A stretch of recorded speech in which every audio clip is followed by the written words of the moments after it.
వైజాగ్‌లో ఫ్లెక్స్‌ల కంటే single screens revenue ఎక్కువ. ఎందుకంటే అక్కడ 'జగదాంబ' గాని, 'మెలోడీ' గాని, 'శరత్' గాని, 'సంగం' గాని ఈ థియేటర్‌లన్నీ చాలా బావుంటాయి వైజాగ్ సింగిల్ స్క్రీన్స్.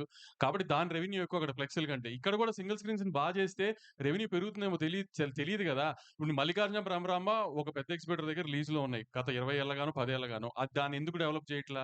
ఎందుకు దాన్ని బెటర్ చేయట్లా? 'శ్రీరాములు' ఎందుకు బెటర్ చేయట్లా? 'గోకుల్' ఎందుకు బెటర్ చేయట్లేదంటే ఎవరి దగ్గర ఆన్సర్స్ లేవు గదా! అయన్నీ చేయట్లేదు గానీ దాని చుట్టుపక్కల అన్నీ వస్తున్న మల్టీప్లెక్స్ అన్ని మంచి మంచి మల్టీప్లెక్స్‌లు వస్తున్నాయి. ఆ మల్టీప్లెక్స్‌లకి రెవెన్యూ ఎళ్తుంది. ఆ మల్టీప్లెక్స్‌లకి ఫీడింగ్ ఎళ్తుంది. కొన్ని రోజులు మీరు నిజంగా సింగిల్ స్క్రీన్స్ గురించి అంత ఆలోచించాలి. కొన్ని రోజులు మల్టీప్లెక్స్‌కి ఫీడింగ్ ఆపేసి సింగిల్ స్క్రీన్స్‌కి సినిమా ఇవ్వండి. మల్టీప్లెక్స్ ఉన్న చోట మల్టీప్లెక్స్ ఇవ్వకుండా పక్కన ఉన్న సింగిల్ స్క్రీన్‌కి ఇవ్వండి. అంత నిజంగా సింగిల్ స్క్రీన్ మీద ప్రేమ ఉన్నోళ్ళైతే ఫస్ట్ మీ మల్టీప్లెక్స్‌లో షోలు పడిపోవాలి. అంతా అయిపోయిన తర్వాత సింగిల్ స్క్రీన్‌కి సినిమా ఇస్తున్నారు. కొన్ని కొన్ని చోట్ల సింగిల్ స్క్రీన్ ఉన్నా మల్టీప్లెక్స్‌కి ఇచ్చి సింగిల్ స్క్రీన్స్‌కి ఇవ్వరు బీసీల్లో. మీ మీ మీ ఫ్లెక్స్‌లు ఉన్న చోట. అట్లాంటప్పుడు మీకు ఎగ్జిబిటర్ గుర్తురాడు, సింగిల్ స్క్రీన్ గుర్తురావు, ఏమి గుర్తురావు. మీ ఫ్లెక్స్‌లు గుర్తొస్తాయి. మీ రెవెన్యూ గుర్తొస్తుంది. ఈ ఏదన్నా పక్క పెద్ద సినిమా వస్తుంది, ప్రాబ్లమ్ ఉందనగానే మీకు ఎగ్జిబిటర్‌లో సింగిల్ స్క్రీన్స్ గుర్తొచ్చేస్తాయా?